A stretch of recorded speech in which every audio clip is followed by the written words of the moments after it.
तो पहले नागर साहब ने आज चूंकि मायावती जी की दावेदारी भी देश के प्रधानमंत्री उम्मीदवार के तौर पर पेश कर दी है, लेकिन उसके लिए शर्त रखी है कि कांग्रेस माफी मांगे। तो नागर साहब, मतलब बसपा इस इंडिया गठबंधन का हिस्सा हो सकती है? Conditions apply?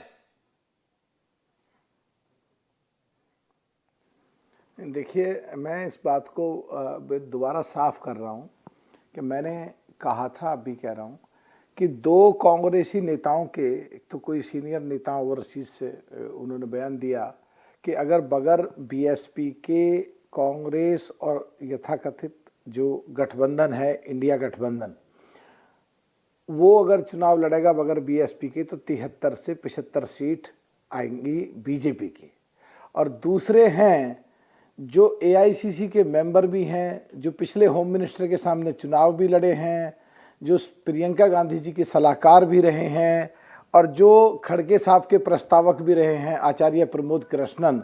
उन्होंने कहा है कि देश से बीजेपी को बगैर बीएसपी के हराया नहीं जा सकता। ये चीज़ें पूरी चर्चा में थी, बयान दबादब आ रहे थे। तो मैंने कहा भाई अगर ऐसी बात है तो कांग्रेस भी हमें बदनाम करने की कोशिश करती है कि बीजेपी से मिली हुई है, बीटी में सीबीआई से डरती है, ईडी से डरती है, इनकम टैक्स से डरती है, तो अपने गिरेबान में नहीं झांकती। जो राजस्थान में उन्होंने कृत करा, 6 विधायक तोड़ के ले गए, मध्य प्रदेश में 7 विधायक तोड़ के ले गए, हम उनकी सरकारों को सपोर्ट कर रहे थे, उत्तराखंड में 3 विधायक तोड़ के ले गए, सपोर्ट कर रहे थे। 10 साल तक 2004 से 14 तक हमने भारत सरकार में बगैर कंडीशन के, बगैर मंत्री बने हुए उनको सपोर्ट करा।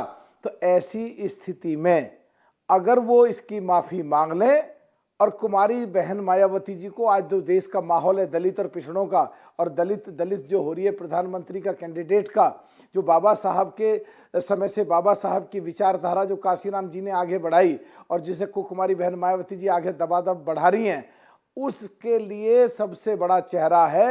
तो कांग्रेस अगर बात करती है तो उनसे प्रधानमंत्री का कैंडिडेट बनाए और आगे मेरे हिसाब से मुझे लगता है कि कुमारी बहन मायावती जी माफ कर सकती हैं, क्योंकि अगर कोई दिल से माफी मांग ले तो वो माफ दे देती हैं। तो मैंने ये कहा था, अब भी मैं ये कह रहा हूं कि अगर अभी आज राहुल गांधी जी नागपुर में बोल रहे थे कि विचारधारा की लड़ाई है, हाँ जी, ये सोच की लड़ाई है, ये राजनीतिक लड़ाई नहीं है। हम भी यही कह रहे हैं कि विचारधारा की लड़ाई है। तमाम देश के जो अक़लियत समाज के लोग हैं, जो मुस्लिम समाज के लोग हैं, उनको ध्यान में रख के, और जो दलित समाज के लोग हैं उनको ध्यान में रख के हम बीजेपी से समझौता नहीं कर रहे। नहीं तो बीजेपी में अगर हम समझौता कर लें तो एक भी सीट क्या उत्तर प्रदेश में कोई जीत जाएगा? पूरे देश में सब प्रदेशों में हमारा कहीं 9% वोट, कहीं 7% वोट, कहीं 5% वोट, कहीं 3% वोट, कहीं 1.5% वोट, तमाम इतनी अगर वोट बीजेपी के साथ मिल जाए तो क्या कहीं विपक्ष खड़ा रह जाएगा? अगर विचारधारा पे हम बीजेपी के साथ नहीं मिल रहे, लोगों की भावनाओं को देखते हुए, दलित समाज को देखते हुए, अक़लियत समाज को देखते हुए, और जो पिछड़े और किसानों में जो पसंद नहीं करते सबको देखते हुए विचारधारा की बात से, तो अगर विचारधारा की बात पे हम उनसे नहीं मिल रहे और तुम्हें दलित चाहिए और तुम बीजेपी को हटाना चाहते हो, तो भाई आओ, बहन जी से माफी मांगो और प्रधानमंत्री का कैंडिडेट बनाओ। मुझे उम्मीद है कुमारी बहन मायावती जी माफ कर देंगी। तो आओ, निकल के बाहर और नकली बात करना बंद करो, अफवाह फैलाना बंद करो।